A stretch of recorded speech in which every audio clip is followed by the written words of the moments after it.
El Señor esté con vosotros. Lectura del Santo Evangelio según San Marcos. En aquel tiempo fue Jesús a su pueblo en compañía de sus discípulos. Cuando llegó el sábado empezó a enseñar en la sinagoga y la multitud que lo oía se preguntaba asombrada: «Pero, ¿de dónde saca todo esto? ¿Qué sabiduría es esa que le han enseñado? ¿Y esos milagros de sus manos? ¿Pero no es este el carpintero, el hijo de María, hermano de Santiago y José y Judas y Simón? ¿Y sus hermanas no viven con nosotros aquí?». Esto le resultaba escandaloso. Jesús les decía: «No desprecian a un profeta más que en su tierra, entre sus parientes y en su casa». No pudo hacer allí ningún milagro, solo curó a algunos enfermos imponiéndoles las manos. Y se extrañó de su falta de fe. Y recorría los pueblos de alrededor enseñando. Palabra del Señor.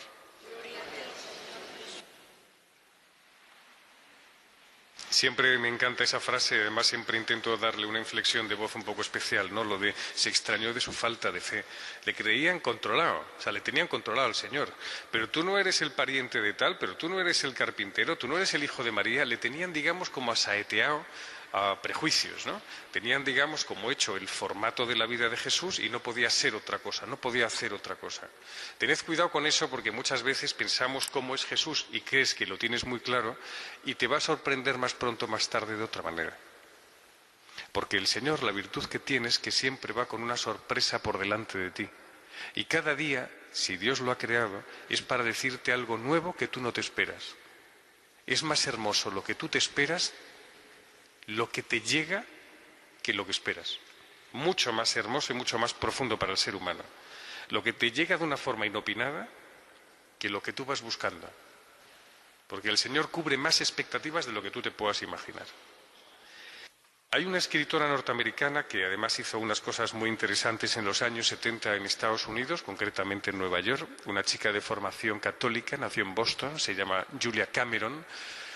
Julia Cameron escribió un libro que se llama El camino del artista, un camino muy interesante para todos aquellos artistas que en Nueva York era normal, porque tú en Nueva York levantas una alcantarilla y te salen bailando claqué. O sea, allí el mundo del arte es lo más normal del mundo. O sea, en cada edificio tienes por lo menos un escritor, uno que baila, uno que tiene una coreografía en Broadway.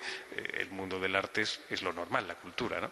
Entonces esta mujer hacía charlas para aquellos que habían perdido la inspiración, o se notaban parcos, o se habían metido en la droga porque no podían más. Y fijaos el caso de Philip Seymour Hoffman, uno de los grandes actores que ha tenido Estados Unidos y que se acaba de marchar por una sobredosis de droga, ¿no? Siempre el mundo del arte está vinculado a intentar ser demasiado autoexigente, uno no puede más, intenta buscar otros caminos, ¿no? Es durillo. Entonces ella pretendía ayudar a toda esta gente que se encontraba infértil, con un estado absolutamente de sequedad. Y escribe un libro que se llama El camino del artista. Ha ayudado a muchísimos artistas a encontrar la inspiración, a muchísimos artistas, y además está traducido en español. Y dice una cosa que yo he empezado a leerlo, que es muy interesante, dice: si tú quieres recuperar toda tu facilidad y facultad artística, todas las mañanas tienes un reto irrenunciable, y decía ella, innegociable, que es una palabra muy moderna. Innegociable. Ponte a escribir todos los días tus papeles matinales.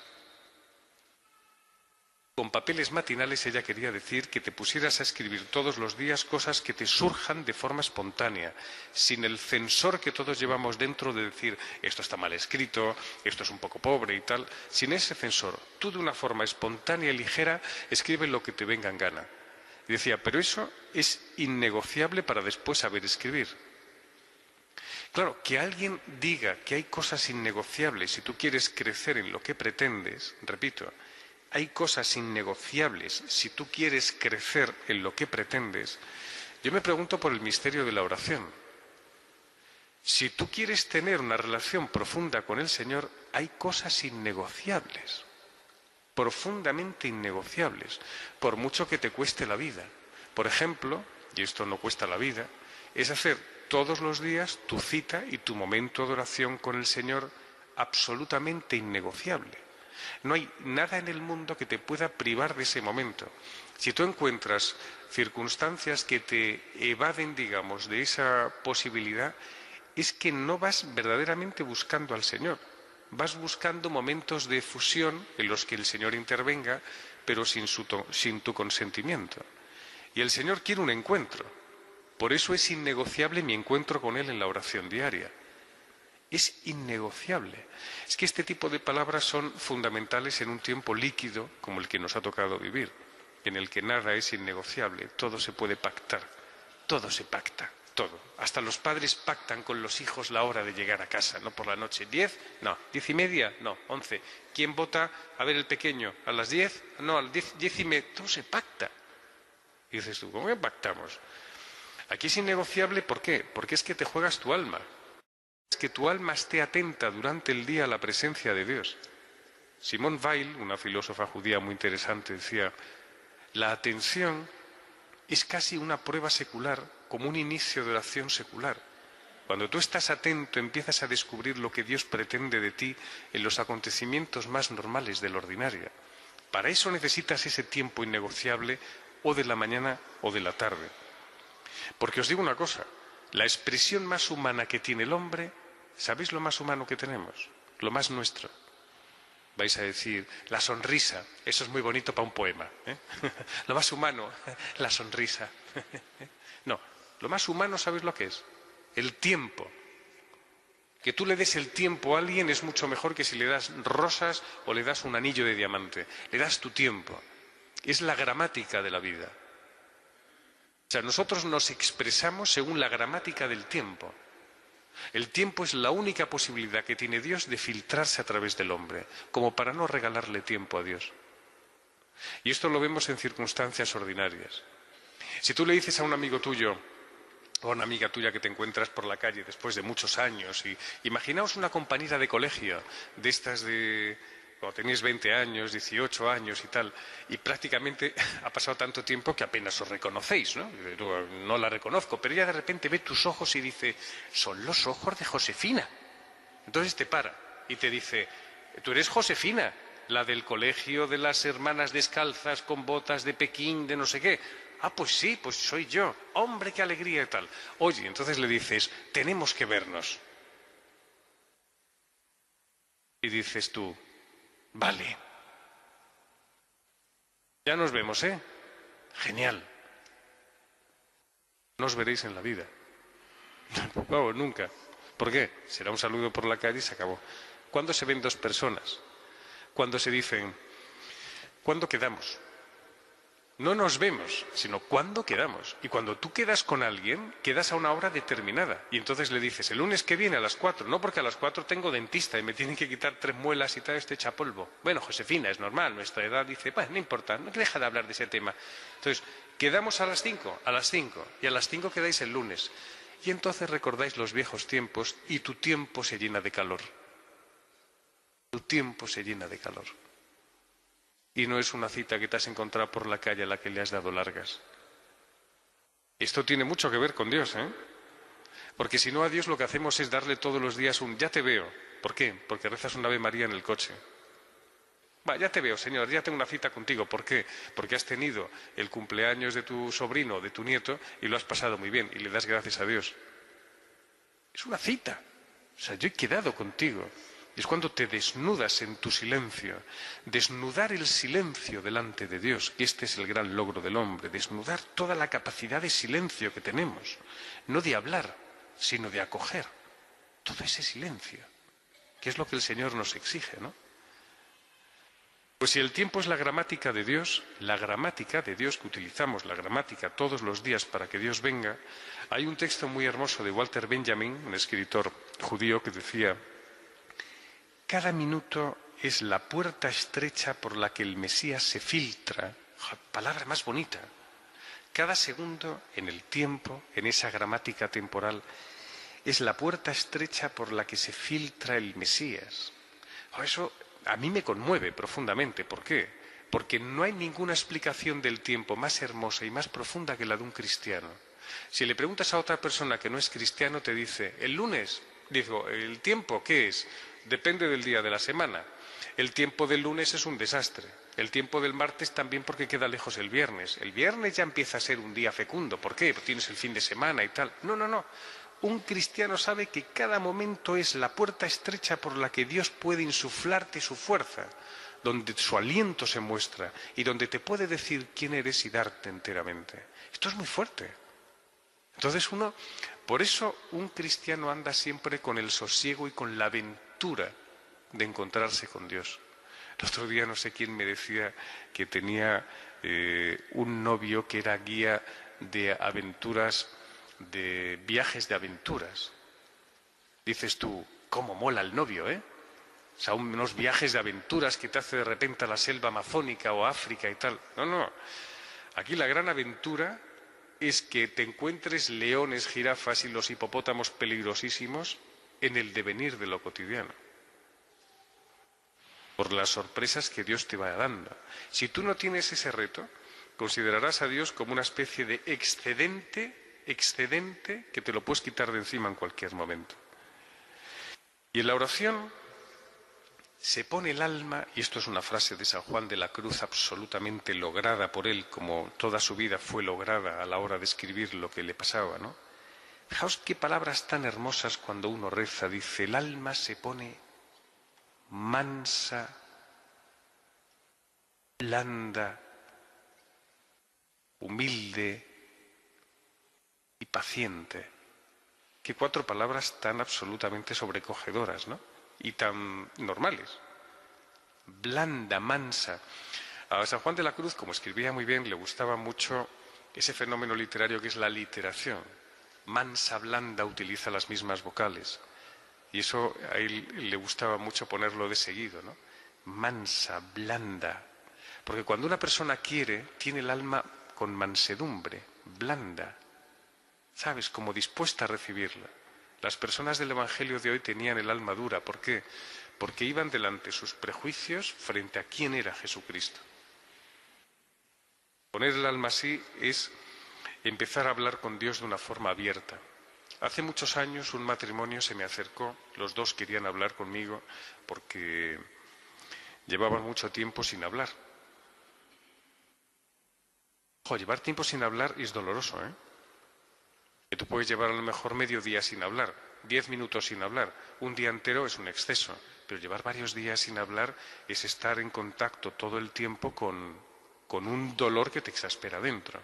Entonces vinieron a hablar conmigo y efectivamente delante de mí no hablaron, estaban practicando lo que estaban viviendo durante estos días. Yo estaba desesperado porque no sabía dar conversación a nadie. Bueno, ¿y cómo os encontráis?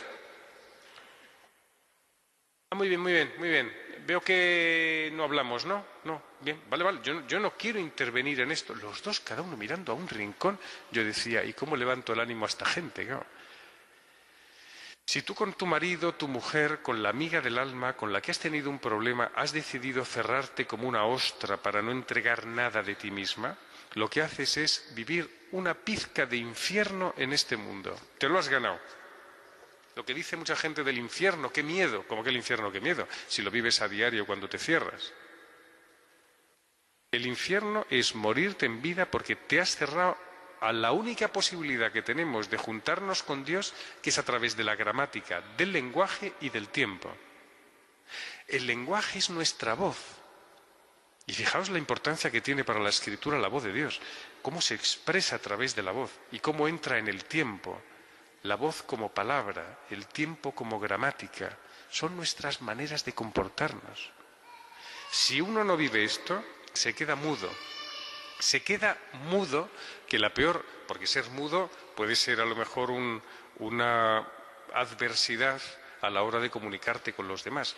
Pero hay una mudez todavía más grande, que es la mudez afectiva, en la que a ti no te importa ya la gente, ni tu marido, ni tu mujer, ni nadie, ni te importa Dios, con lo cual andas tan mudo en la vida que estás desatento a todo lo que te ocurre.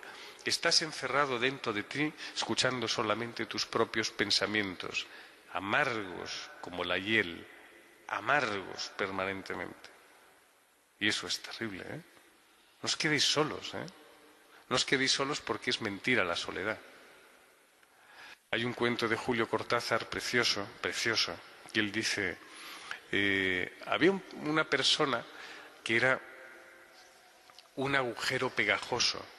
Es un cuento precioso que está en Internet, si tenéis acceso, o los nietos pueden ayudaros a encontrar Cortázar, agujero pegajoso. Es un cuento precioso porque dice, es la historia de un chico que se llamaba Martín, creo, y se le van juntando cosas en la vida. Se suscribe a la revista Time, compra una chaqueta que le viene muy bien, tiene una relación con alguien, pero en el fondo nadie sabe que no es nadie, que el fondo de sí mismo es un vacío al que se le van pegando cosas. Es un cuento precioso, porque revela muy bien quiénes podemos ser nosotros, no una entidad, sino un vacío al que se le pegan cosas. Reflexionar sobre este tema. ¿Yo quién soy? ¿Un hijo de Dios con el que tengo contacto asiduo en la oración para no tener prejuicios y saber de él? ¿O un vacío al que se me pegan cosas? Un día compro algo, otro día me voy por ahí, otro día tomo tortitas con nata con las amigas. Voy añadiendo cosas a un vacío existencial, a un agujero pegajoso. Pensad en lo que esto es muy de Dios. Y nada más, recordar esa frase preciosa de San Juan de la Cruz que dice, una frase como las del siglo XVI, que hace falta darle 3 toques, porque si no, no hay que la pille. Múdese todo muy enhorabuena porque hagamos asiento en ti. ¿A que no habéis pillado nada? Esto es duro. Múdese todo muy enhorabuena, porque hagamos asiento en ti. Como queriendo decir, que todas las cosas del mundo se puedan mudar. Que yo me pueda mudar hasta Chinchón y que tenga mi casa en otro lado. Me da igual donde tenga yo mi casa. Porque mi asiento está en ti. Mi asiento está en ti. Qué imágenes más bonitas las del románico y las del gótico, viendo cómo la Virgen es el asiento de Dios, cómo acoge a Dios niño, es su asiento. Yo tengo que ser como la Virgen, diciendo, yo quiero que, se lo podemos decir a ella, yo quiero ser como tú, el asiento de Dios, ¿no? Donde yo pueda albergar a Dios también en mi vida. Pues dispongámonos a participar de la Eucaristía. Os doy sencillamente ideas muy sencillas, muy prácticas, solamente quiero una cosa, darle al fuelle de las brasas de vuestro corazón para que se vaya encendiendo un fuego que desconocemos, que es la presencia de Dios en nuestra vida.